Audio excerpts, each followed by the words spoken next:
ஆண்டவர் என்கிட்ட வந்து சொல்கிறாரு சொப்பனத்தில், வேண்டாம் நீ கப்பலுக்கு போகாத, நீ என்னோட ஊழியத்துக்காக வெயிட் பண்ணு அப்படிங்கிறத போல் ஆண்டவர் சில ஊழியர்கள் மூலமாக சில விஷயங்கள் மூலமாக ஆண்டவர் பேச ஆரம்பிக்கிறார். அப்போ நான் ஆண்டவர்கிட்ட சொல்கிறேன், ஆண்டவரே என்னை வந்து நீங்கள் வந்து வெளிநாடு கப்பலுக்கு போக வேண்டாம்னு சொல்லிட்டீங்க, நான் வெளிநாடாவது போயிட்டு வரேன் கொஞ்ச நாள், நான் ஏதாவது வெளிநாட்டில் போய் சம்பாரிச்சேன்னா கொஞ்சம் காசு பணம் வந்துடும் இல்லையா அப்படின்னு சொல்லி நானாக மனசில் ஜெபம் பண்ணும்போது ஆண்டவர் என்கிட்ட சொல்கிறார் ஒரு தரிசனத்தில், இப்போ அவனோட இருக்கிற எல்லாரும் போவான், நீ மட்டும் கடைசி வரைக்கும் போக மாட்டேன், போக முடியாது அப்படின்னு ஆண்டவர் சொன்னார். அது மாதிரி என்னோட இருக்கிற எல்லாருமே ஃபாரின் போனான் வேலைக்கு, நான் மட்டும் போக முடியல. அக்காவுக்கு 2 படகு இருந்தது, 2 கொஞ்சம் பெரிய படகு இருந்தது.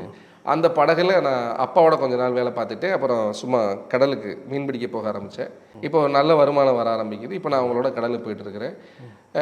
கொஞ்ச நாள் அப்படியே போயிட்டு இருக்கும்போது திடீர்னு வந்து அந்த தொழில்கள் கொஞ்சம் முடங்க ஆரம்பிக்குது. நான் அந்த இடத்துல ஒரு விஷயத்தை யோசிக்கிறேன், ஆண்டவரே உங்களுக்கு அந்த தொழில் இவ்வளோ நாள் ஆசீர்வாதமாக இருந்தது, கொஞ்ச நாள் வரைக்குமே ஆசீர்வாதமாக இருந்தது, நான் இப்போ ஏறினதுக்கப்புறம் இருந்து சில பிரச்சனைகளை நான் பார்க்குறேன். சத்தம் கேட்குது, நான் உன்னை என்னோட ஊழியத்துக்கு கூப்பிட்டேன்ல, இப்போ நீ வா அப்படின்னு அந்த சத்தம் கேட்குது. உடனே நான் ஆண்டவர்கிட்ட சொல்கிறேன், நீங்கள் தான் என்னை ஊழியத்துக்கு கூப்பிட்றீங்கன்னு எப்படி தெரிஞ்சுக்கிறது?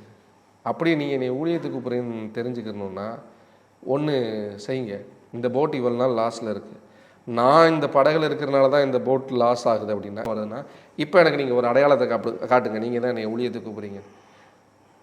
இந்த மடின்னு சொல்லுவோம், வலை இருக்கு இல்லையா, அது வலைன்னா அப்படி நீளமாக விடுறது மடின்னு சொல்லுவோம், அது ஒரு வகையான வலை. இந்த வலையை வந்து வாங்கும்போது 1 டன் 1000 கிலோ மீன், அதாவது 3 மீன் பேரை பர்டிகுலராக சொல்லி, சீலா, மாவுலா, பாறை.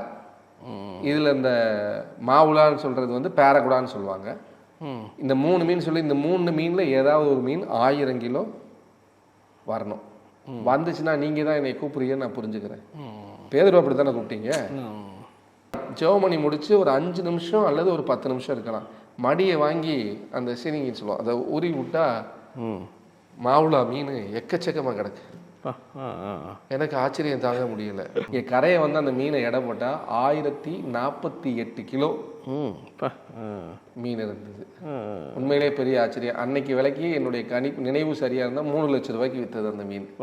ஈடன் டிவி பைபிள் ரிவ்யூ சேனல்ல உங்களுடைய சாட்சிகளையும் ஊழிய அனுபவங்களையும் பகிர்ந்து கொள்ள விரும்புனீங்கன்னு சொன்னால் எங்களுடைய வாட்ஸ்அப் நம்பர் கான்டெக்ட் பண்ணுங்க. அது மட்டும் இல்லாமல் நீங்கள் ஃபாரின்ல இருக்கீங்க அப்படின்னா உங்களை ஜூம் ரெக்கார்டிங் எடுக்கிறதுக்கும் நாங்கள் ரெடியாக இருக்கோம். ஸோ நீங்களும் எங்களை கான்டெக்ட் பண்ணலாம். உங்களுடைய வாட்ஸ்அப் நம்பர் 8428196238. இந்த வாட்ஸ்அப் நம்பருக்கு உங்கள் டீட்டெயில்ஸ்லாம் அனுப்புங்க. நிச்சயமாக உங்களுடைய அனுபவங்கள் பலருக்கும் விசுவாசத்தையும் பக்தி விருத்தியும் தூண்டுங்கிறத சந்தேகம் கிடையாது.